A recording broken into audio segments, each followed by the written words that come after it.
దేవుని యొక్క వాక్య భాగాన్ని మనం చూస్తూ వచ్చినప్పుడు యెరూషలేములో జరిగిన కీడు మరి ఏ దేశములోనూ జరగలేదు. ఈ యొక్క వాక్య భాగాన్ని మనం చూస్తూ వచ్చినప్పుడు యెరూషలేములో ఆ కీడు సంభవిస్తూ వచ్చింది. ఇతర దేశాల్లో ఎక్కడా జరగనంత కీడు ఆ దేశం మీదకి వస్తూ వచ్చింది.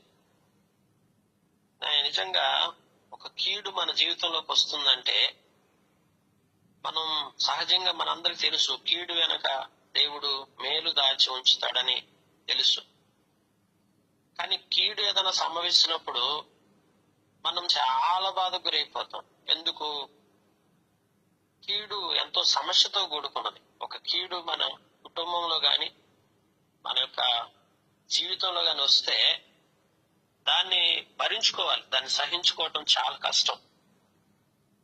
ఎందుకు వచ్చింది కీడు అని ఆలోచిస్తాం, చాలా మనోవేదన గురవుతాం.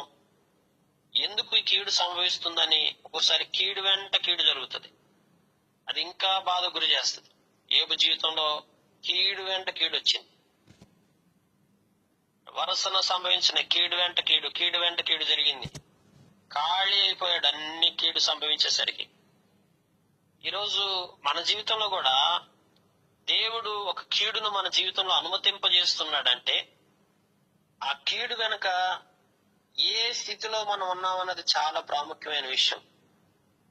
చాలా సార్లు మనకు కీడు వచ్చినప్పుడు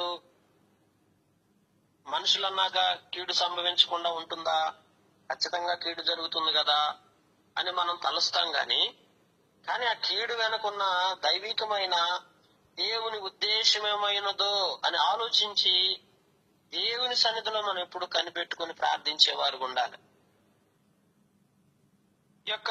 ఎందుకంటే ఈ అనుభవం చాలా అవసరం. ఇలాంటి అనుభవం మనం కలిగి ఉన్నప్పుడు ఆత్మీయంగా మనం ఏమై ఉన్నామో మనం గ్రహించగలుగుతాం.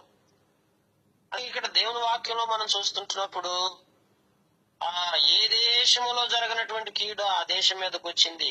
ఆయన మా మీదకి మాకు ఏలికలుగా ఉండు మా న్యాయాధిపతుల మీదకి గొప్ప కీడు రప్పించాడు. న్యాయాధిపతుల మీదకి, ప్రజలందరి మీదకి దేవుడు గొప్ప కీడు రప్పించి తాను చెప్పిన మాటలు నెరవేర్చాడు. దేవుడు ముందుగానే హెచ్చరించి ఆ కీడు గురించి వారి మీదకి రప్పించాడు. ఈరోజు మనం చాలా సార్లు దేవుని వాక్యం వింటా ఉంటాం. వాక్య ప్రకారం నడుచుకోకుండా ఎక్కడో చోట మనం తప్పిపోయి తొలగిపోయి దేవునికి అవిధేయంగా జీవిస్తూ మనం ఏం చేస్తామంటే ఆ వాక్యానుసారమైన నడవడిక కలిగి ఉండకుండా ఎక్కడ తప్పిపోయామో ఆ తప్పిపోయిన స్థితి వలన ఏ కీడు మనకు సంభవిస్తుందో దానిని మనం పరిగణనలోకి తీసుకోవాలా. దానిని మనం గ్రహించే మనసు కావాలి. అప్పుడు మనం ఆత్మీయంగా ఎదుగుతాం, ఫలిస్తాం. ఆత్మ సంబంధంగా దేవునికి తగినట్లుగా నడుచుకునేటువంటి అనుభవం మనకి అప్పుడు అలవాటు అవుతుంది. ఎలా ఉంటున్నాం, ఏం చేస్తున్నాం, ఎందుకు మనకి జీవితాల్లో కీడు వస్తుంది. ఇప్పుడు వాస్తవికంగా యెరూషలేము మీద 70 సంవత్సరాలు ప్రజలందరూ కూడా చెదిరిపోయి ఎక్కడ వాళ్ళు అక్కడ చల్లా చెదిరైపోయి యెరూషలేము ఒక ముట్టడి దెబ్బలాగా దాన్ని ఎందుకు అట్లా చేసేసాడు దేవుడు? ఎందుకు అంత పెద్ద కీడు యెరూషలేము మీదకి దేవుడు రప్పించాడంటే వారి అంతర్గత స్థితి సరిగ్గా లేదు. వారు అంతరంగంలో దేవునికి అవిధేయులుగా, దేవుని మాట వినకుండా, దేవుని ఆజ్ఞలను అనుసరించకుండా వారు పాపం చేసి ఉన్నారు. దేవునికి అవిధేయులుగా బ్రతుకుతున్నారు. దేవుని ప్రజలారా, ఈరోజు మన జీవితాల్లో మనం అనుకుంటుంటాం, మనం పై స్వరూపాన్ని లోకానికి చూపించి మనం అనుకుంటాం దేవునికి మేము చాలా ఇష్టలుగా బ్రతుకుతున్నాం అన్నట్టుగా సమాజానికి మనం మన మంచిని చూపించాలనుకుంటాం. లోకంలో ఉన్న మనుషులందరికీ, సంఘ ప్రజలకి, సమాజానికి, దైవజనులకి. ఎందుకంటే ఆయన పరిశీలనగా చూసేది ఏంటంటే మనం మనుషుల ఎదుట ఎలాంటి పరిశుద్ధ జీవితాన్ని కలిగి ఉంటున్నావా అని చూడలేదు.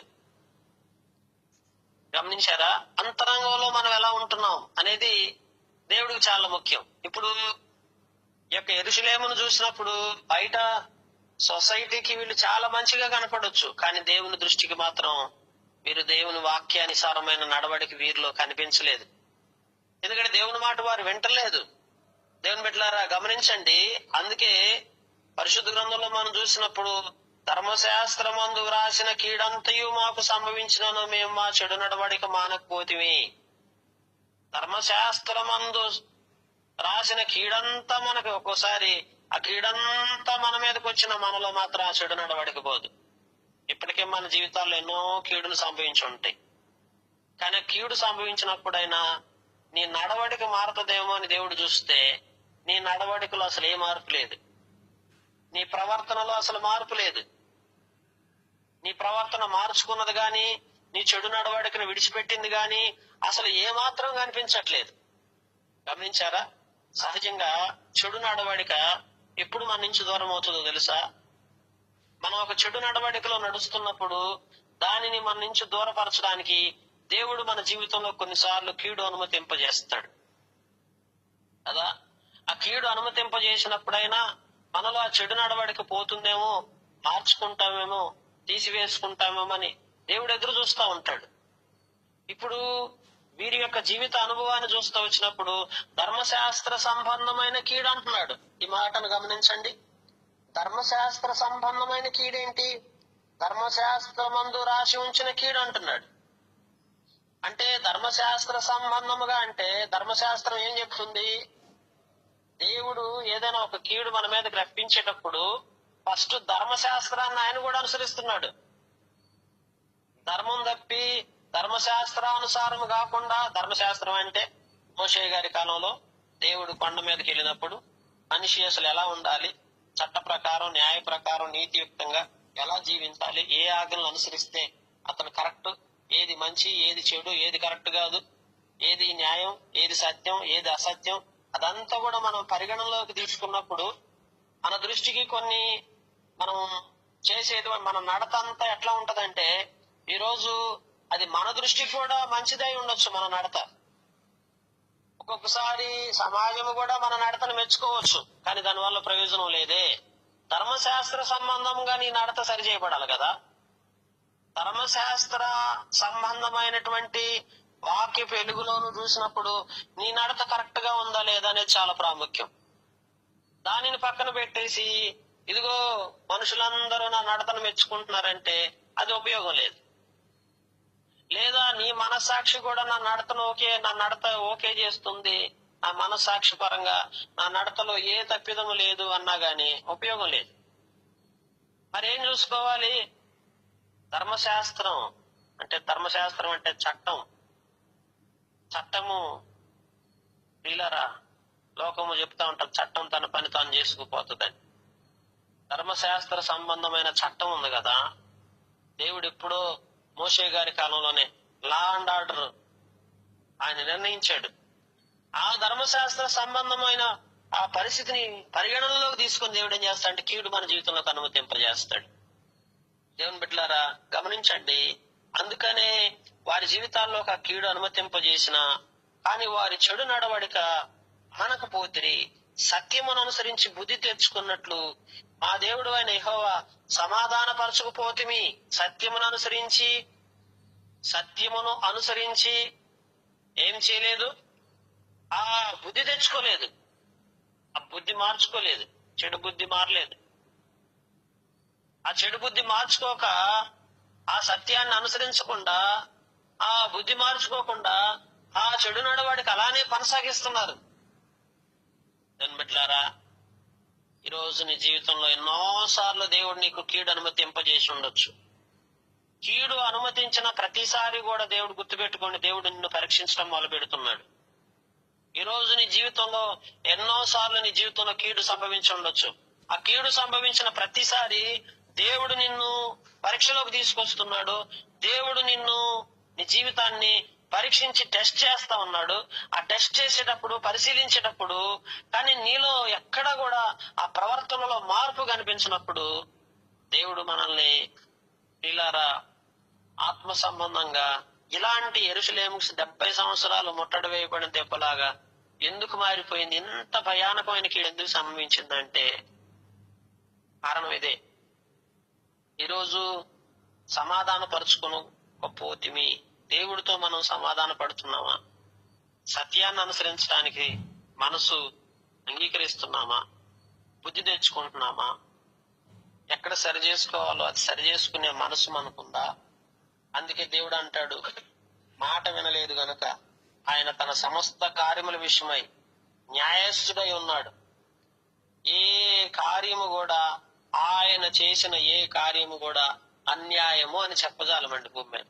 కొన్నిసార్లు మనకు అనిపిస్తుంది మన జీవితంలో కొన్ని దేవుడు జరిగించినప్పుడు ఇది అన్యాయంగా ఉంది, దేవుడు ఎందుకు ఈ అన్యాయాన్ని నా జీవితంలో అనుమతింపజేశాడు అని మనం అనుకుంటాం. గాని దేవుడు జరిగించిన ఏ కార్యమైనా సరే ఆయన న్యాయమే చేస్తాడు. అంటే ఆయన చేసేది ఇది అన్యాయము అని చెప్పటానికి, ఎత్తి చూపించడానికి నీ తరము కాదు, ఇంకెవరి తరం కూడా కాదు. ఏ మనుషుడు కూడా అర్హత లేదు. ఆయన చేశాడు, ఇట్లా చేశాడు, ఇదేంది అన్యాయం కదా అని మనం అంటా ఉంటాం. ఇట్లా చేయటం ఏంటి, మా జీవితాల్లో ఇలాంటి కీడు అనుమతింపజేశాడేంది, ఇది నాకైతే అన్యాయం అనిపిస్తుంది అని మనం అంటాం. గాని దేవుని బిడ్డలారా, అది మనిషి రీతిగా నీకు నీ ప్రకారం అది న్యాయమేమో గాని ధర్మశాస్త్రం ఉంది కదా, ధర్మశాస్త్రాన్ని మనం సరిగ్గా ధ్యానించగలిగితే అప్పుడు ఆయన చేసిన దాంట్లో ఏది అన్యాయం అని కనిపించకుండా మనం అర్థం చేసుకోగలుగుతాం. అందుకనే ఆయన సమస్త కార్యముల విషయమై న్యాయస్థుడై ఉండి సమయం కనిపెట్టి ఈ కీడు మా మీదకి రాజేసిన సమయం కనిపెట్టి దేవుడు ఏం చేశాడంటే ఆ కీడు మన మీదకి రప్పింపజేస్తాడు. అందుకే ఈ కీడు వచ్చిన దాన్ని బట్టి ఇప్పుడు దానియేలు తన జీవితంలో చెప్తున్న మాట ఏంటంటే, ప్రభువా మా దేవా, బాహుబలం వలన నీ జనమును ఐగుప్తులో రప్పించడం వలన ఇప్పటి వరకు నీ నామమును ఘనత తెచ్చుకున్నావయ్యా. ఒకప్పుడు నీ బాహుబలం చేత ఐగుప్తు నుంచి ప్రజలందరినీ బయటికి రప్పించావయ్యా. మేమైతే పాపం చేసి చెడు నడతలో నడిచిన వారము ఒప్పుకుంటున్నాడు. మేమందరం కూడా పాపం చేసిన వాళ్ళమేనయ్యా, చెడు నడతలు నడిచిన వారమయ్యా, మా నడత మంచిది కాదయ్యా అని దేవుడి దగ్గర ఒప్పుకుంటున్నాడు. మా పాపాలను బట్టి, మా పితరుల దోషాలను బట్టి యెరూషలేముని జనుల చుట్టూనున్న సకల ప్రజల ఎదుట నిందాస్పదం అయిపోయిందయ్యా. ఎందుకు ఇంత పెద్ద నింద, ఎందుకు మా కుటుంబాలకు మీదకి నింద వచ్చింది, ఎందుకు మాకు ఈ అవమానం, ఎందుకు మాకు ఇదే? ఎన్నోసార్లు మనం కంత చెందుంటాం కదా. ఎందుకు నీ జీవితంలో ఒక దేవుడు అవమానాలని, నిందలని, సమాజం నిన్ను నిందించే విధంగా, సమాజం నీ మీద ఏలెత్తి చూపించే విధంగా నీ పరిస్థితి ఎలా అయిపోయింది, అయ్యో నీ కుటుంబం ఏంటి ఎలా అయిపోయింది, నీ కుటుంబం మీదకి ఏంటి కీడు వచ్చిందని ఎన్నిసార్లు నిందాస్పదంగా, అవమానకరంగా మనుషులు చెప్పుకునే విధంగా ఎందుకు మన పరిస్థితి? ఈ రోజు యెరూషలేము మనుషుల దృష్టిలో ఒక నిందాస్పదమైన పరిస్థితి అయిపోయింది. సకల ప్రజల ఎదుట ఏంటి యెరూషలేముకి పరిస్థితి, ఎందుకు ఈ కీడైందని మనుషులందరూ చెప్పుకుంటున్నారు కదా. అయ్యో, మన జీవితం మనుషుల దృష్టిలో ఒక నిందాస్పదమైన జీవితంగా ఎందుకు మారింది? కారణం ఏంటి అని ఆలోచిస్తే మన అవిధేయత, మనం దేవుని ఎదుట సరిగ్గా నడుచుకోకపోవటమే. అందుకే ఉదయకాల సంబంధం దేవుని పాదాల చెంతకొచ్చి, అయ్యా నా జీవితంలో నేను ఎక్కడుంటున్నానయ్యా, నీకు ప్రతిష్ఠితమైన పర్వతం నీ పట్టణం మీదకి వచ్చి నీ కోపాన్ని, రౌద్రాన్ని తొలగనిమ్మని నీతి కార్యములను బట్టి జ్ఞాపన చేసుకొనుచున్నామని నీతి కార్యాలను జ్ఞాపకం చేసుకొని ఉంటాయా.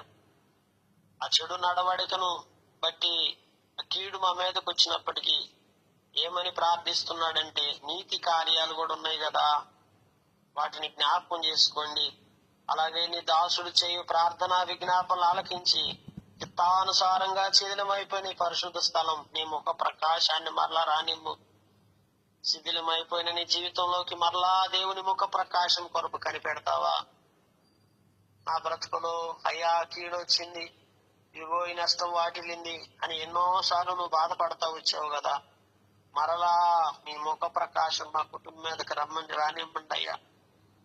మా జీవితం మీద నీ ముఖ ప్రకాశం ఉంచండి అయ్యా.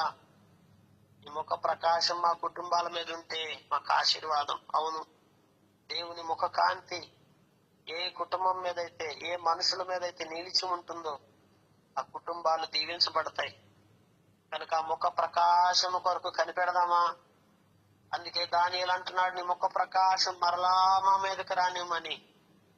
పాపమంతా, అపరాధాలన్నీ, ఆ ప్రవర్తన అంతా ఎక్కడ తప్పిపోయారో, ఏ విషయాలైతే పాపం చేస్తూ వచ్చారో దాని అంతటిని దేవుని ఎదుట వారు ఒప్పుకుంటున్నారు. గొప్ప కనికరమును బట్టి నేను ప్రార్థిస్తున్నామయ్యా. మన స్వనీతి కార్యాలను బట్టి నీ సన్నిధి నిలవబడి ప్రార్థించట్లేదు. చాలా సార్లు మనం అనుకుంటాం మన స్వనీతి కార్యాల పట్ల ఎక్కువ మనం ఆసక్తి చూపిస్తాం. దేవుని బిడ్డలారా, దేవుని నీతి కంటే మన స్వనీతి స్థాపించాలనుకుంటాం. మన సొంత నీతిని స్థాపించడం పట్ల ఆసక్తి ఎక్కువ కనబరుస్తాం. సొంత నీతి, దేవుని నీతి ఏంటి తెలుసా? దేవుని నీతి అంటేనేమో దేవునికి మహిమ రావాలని కోరుకునేవారు దేవుని నీతిని కోరుకుంటారు.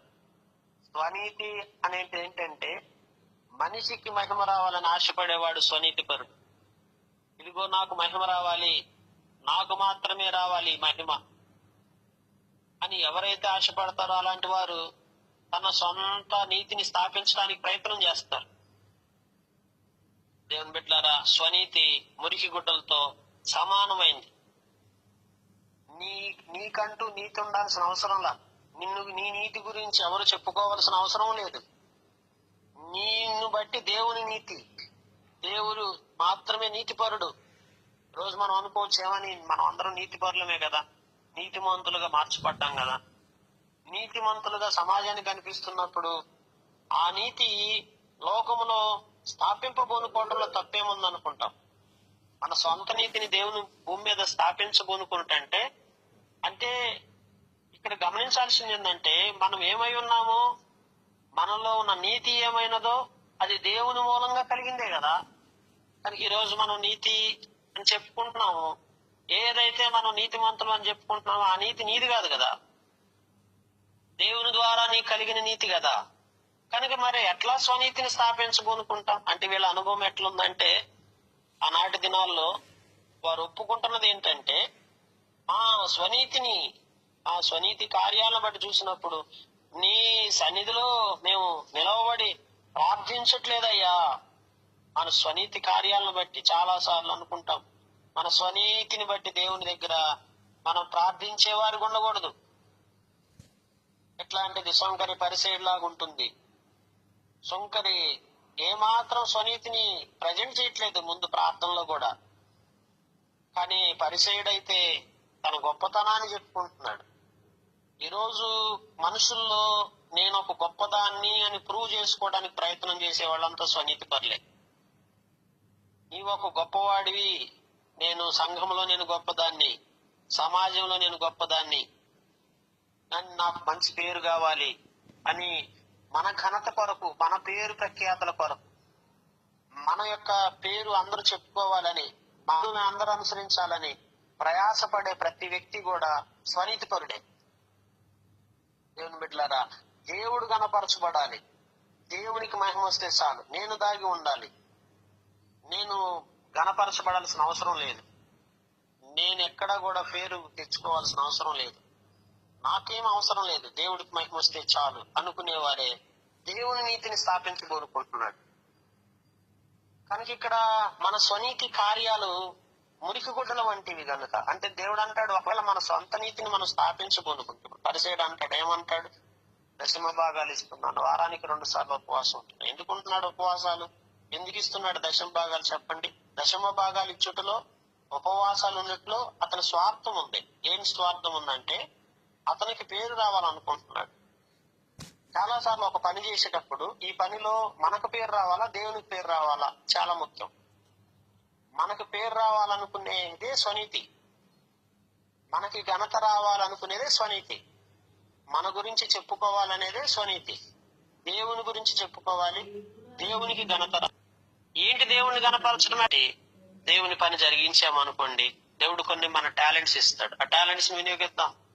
ప్రాణాత్మ దేహాలను ప్రభువు కొడదాం, దేహాన్ని ప్రభు కొరకు పనిచేసే విధంగా అప్పగిద్దాం. కాళ్ళు, చేతులు, మెదడు కూడా ఉంది, బుర్ర కూడా ఉంది, మనకి తెలివి కూడా ఉంది. ఆ తెలివి దేవుని పని కొరకు వాడు.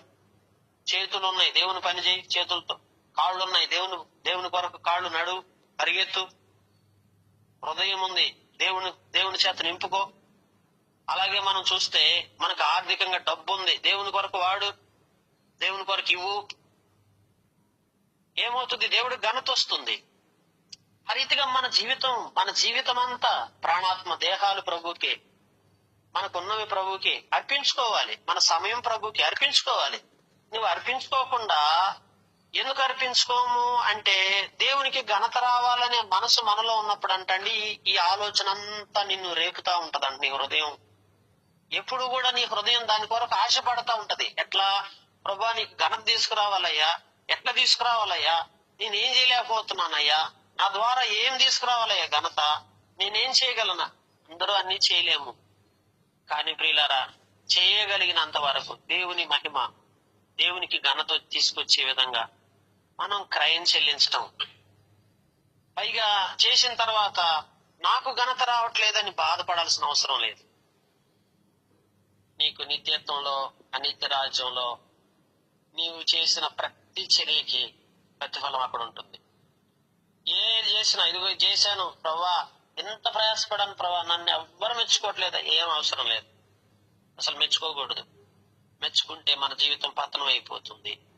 మెప్పు కోసం చేయట్లేదు కదా, మనుషుల మెప్పు కోసం ప్రయాసపడకూడదు. అసలు ఏ మనిషి మనల్ని మెచ్చుకోవాల్సిన అవసరం లేదు. నేను ఎంత సేవ చేస్తున్నాను, ఎంత పరిచయం ఉంటున్నాను, ఎంత ఆత్మీయంగా ఉంటున్నాను, ఎంత మంచి చేస్తున్నాను, ఎవ్వరూ నన్ను గుర్తించే అవసరం లేదు. గుర్తించకపోయిన పర్లేదు, దేవుడు నిన్ను గుర్తిస్తున్నాడు, అందులో ఏమాత్రం సందేహం లేదు. కనుక ఈ ఉదయకాల సంబంధు దేవుని బిడ్డలారా, స్వనీతి స్థాపించుకొనుకోకూడదు, గాని దేవుని నీతిని స్థాపించి దేవుని కొరకు సాహస కార్యాలు చేయడానికి మనం ముందుకెళ్ళాలి. ఎప్పుడైతే దేవుని కొరకు సాహస కార్యాలు చేయటానికి నువ్వు సమర్పించుకొని దేవుని కొరకు నిలబడతావో అప్పుడు దేవునికి ఘనత వస్తుంది. నిన్ను బట్టి, ఒక వ్యక్తిని బట్టి దేవునికి ఘనత వస్తుందంటే ఆ వ్యక్తిని దేవుడు ఘనపరచుకుని ఉంటాడా? చెప్పండి దేవుని బిడ్డలారా. నిన్ను బట్టి దేవునికి ఘనత వస్తే దేవుడు ఎంత సంతోషపడతాడండి. నీ ద్వారా ఇదిగో ఈ విషయంలో, నీ ద్వారా ఇదిగో ఈ పని జరుగుతుంది అంటే దేవుడు చూస్తా ఊరుకుంటాడా?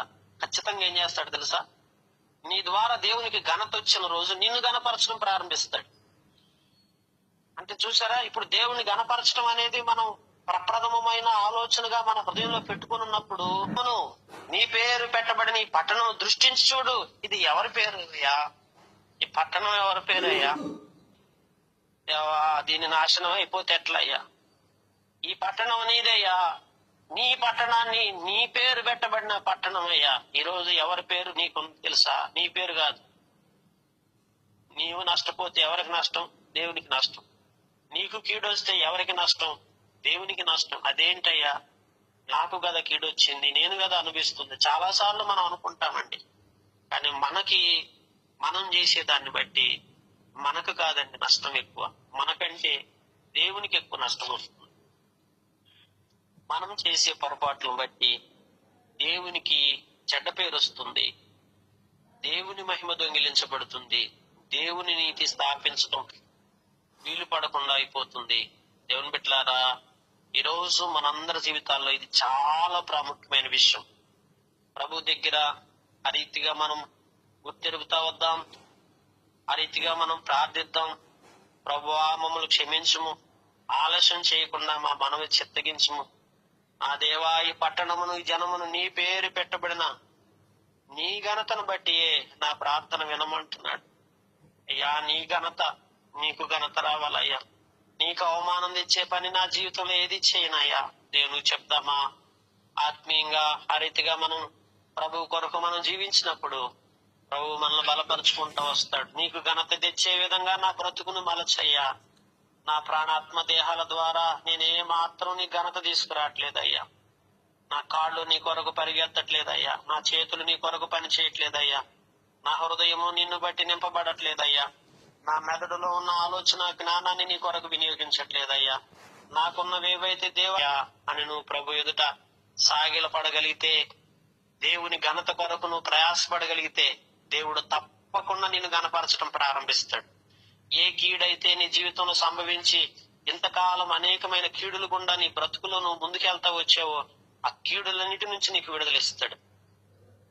దేవుడు ప్రతి కీడు నుంచి నిన్ను తప్పించి దేవుడు నిన్ను ఆశీర్వాదకరంగా చేయటం ప్రారంభిస్తాడు. గొప్ప ఉద్దేశాలు నీ పట్ల నెరవేర్చడం ప్రారంభిస్తాడు. కనుక ఉదయకాల సంబంధు ఇటు అనుభవం నేర్చుకుని ఆత్మీయంగా దేవునికి మహిమకరంగా మనందరం జీవించలాగున దేవుడి మాటలు దీవించి మన గ్రహింపులో తీసుకొచ్చి మన సహాయం చేయను గాక.